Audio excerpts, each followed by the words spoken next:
Tata kabarnya gimana Mbak Tata? Mbak? Mbak Tata?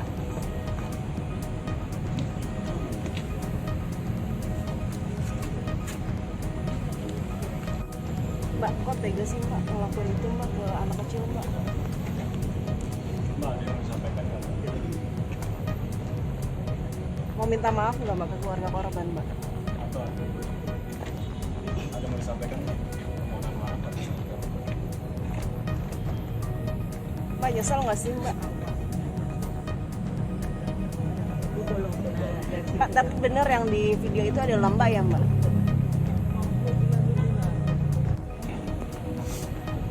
Terus Mbak juga yang ngajak anak-anak waktu itu ke Masjid At-Tahir ya?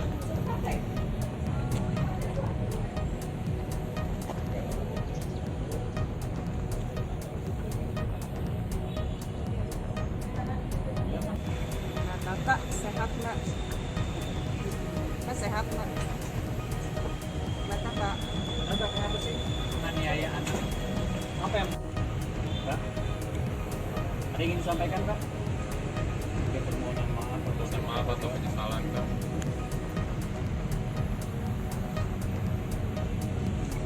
Oh, udah lama nggak sih Mbak ngelakuin hal itu? Mungkin sebelum-sebelumnya pernah ngelakuin ke anak-anak lain Mbak? Yang tidak terekam CCTV. Mbak, kalau anaknya digituin gimana Mbak perasaannya Mbak?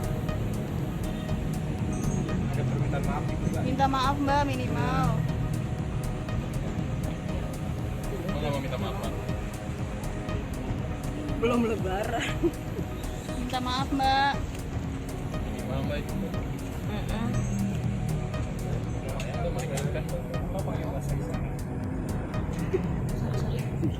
Mbak udah ketemu orang tua korban belum Mbak?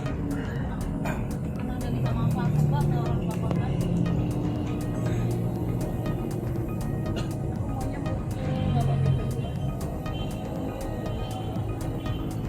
Mbak beneran nggak mau minta maaf ini Mbak? Kejadian tentang kekerasan terhadap anak yang terjadi di Lansing School Indonesia yang terdapat di wilayah Harjamukti. Depok, Cimanggis.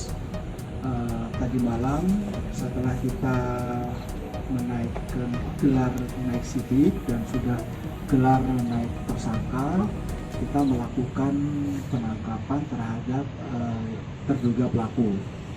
Terduga pelaku ini inisial MI tadi malam sudah ditangkap pukul 22.00 di rumahnya, dan kita mengkonfirmasi bahwa yang ada di video tersebut benar yang bersangkutan telah melakukan kekerasan terhadap anak. Nanti kita akan melanjutkan upaya penyidikan ini setelah kita memeriksa saksi-saksi yang sudah kita periksa sebelumnya. Nanti kita akan mengambil keterangan dari ahli, ya, juga dari dinas perizinan yang terkait dengan sekolahnya. Saya nanti akan mendukung penyidikan ke depannya. Pak, ada perlawanan nggak sih Pak ketika ditangkap di rumahnya? Untuk perlawanan tidak ada, tapi memang yang bersangkutan dalam kondisi kurang sehat, ya. Tapi tetap kita bawa ke kantor, kami bawa ke kantor untuk dilakukan pemeriksaan. Sejak tadi malam hingga saat ini sudah dilakukan interogasi dan pemeriksaan terhadap yang bersangkutan. Dia mengakui Modus itu. dan motifnya seperti apa sih Pak? Kenapa? Jadi kalau motif sementara kami sudah tanyakan, yang bersangkutan menyatakan hilaf, gitu ya. Tetapi untuk motif secara khususnya nanti akan kita dalami saat pemeriksaan, termasuk nanti yang bersangkutan akan kita periksa dari sisi psikologinya. Pak, hilaf tuh terhadap kedua korban hilaf atau gimana sih Pak? Ya, kalau disampaikan dari yang bersangkutan demikian. Total korban sejauh ini udah berapa? Total korban yang melapor. Total korban sampai saat ini yang sudah lapor 2. Ya. Inisial Pak? Ya, Inisial ya. inisialnya yang pertama Korban. itu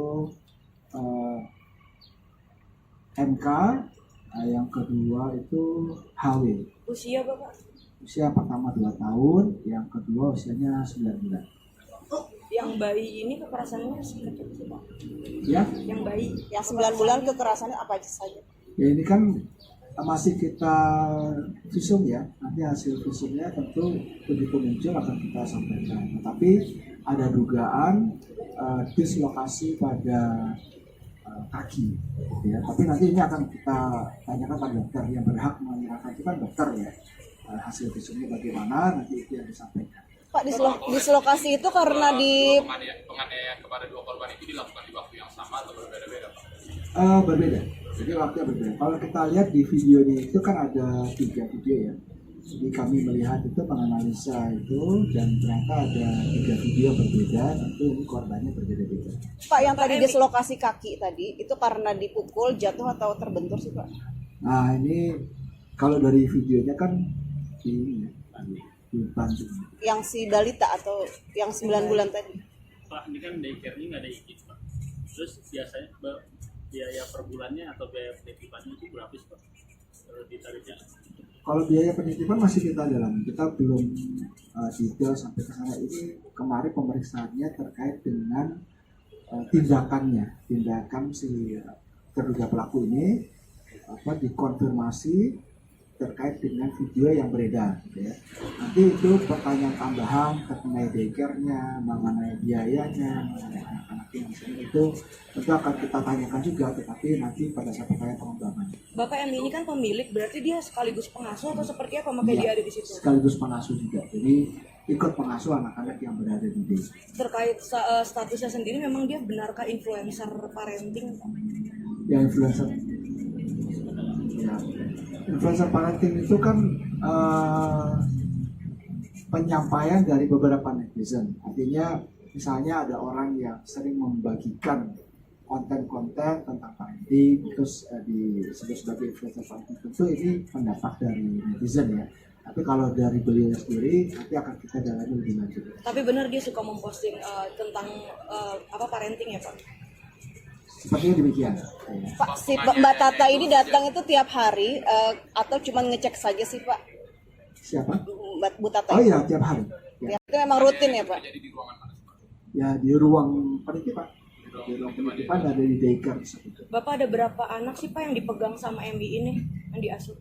Kalau yang dititipkan itu sejauh ini kita tanyakan ada 10 anak. Jadi ini untuk orang tua yang mungkin bekerja tidak mampu untuk menyediakan waktu secara khusus buat merawat anak dan harus bekerja dititipkan anak-anak di situ. Jadi kami menanyakan hal ini kepada yang bersangkutan, ada 10 anak yang berada di sana. Pak, benar Pak ada ancaman buat guru-guru yang lapor?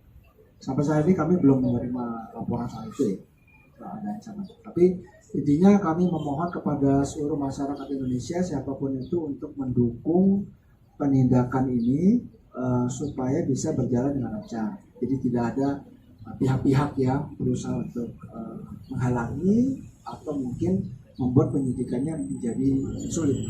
Pak kalau jam penitipan Pak, jam penitipan biasanya di jam berapa? Jam penitipan beda-beda, jadi tergantung orang tuanya yang menentukan jam berapa, nanti dia ada jam berapa. Itu kan daycare itu memang seperti itu. Misalnya orang tua berangkat jam 9, itu jam 9, pulangnya jam 4, jam 4, gitu.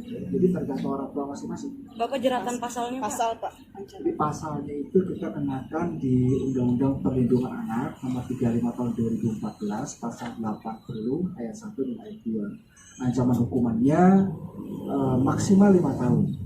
Jadi ini memang banyak orang yang menanyakan kok ancaman hukumannya cuma sekian, karena memang di undang-undangnya ancaman maksimalnya itu 5 tahun kalau mengakibatkan luka berat.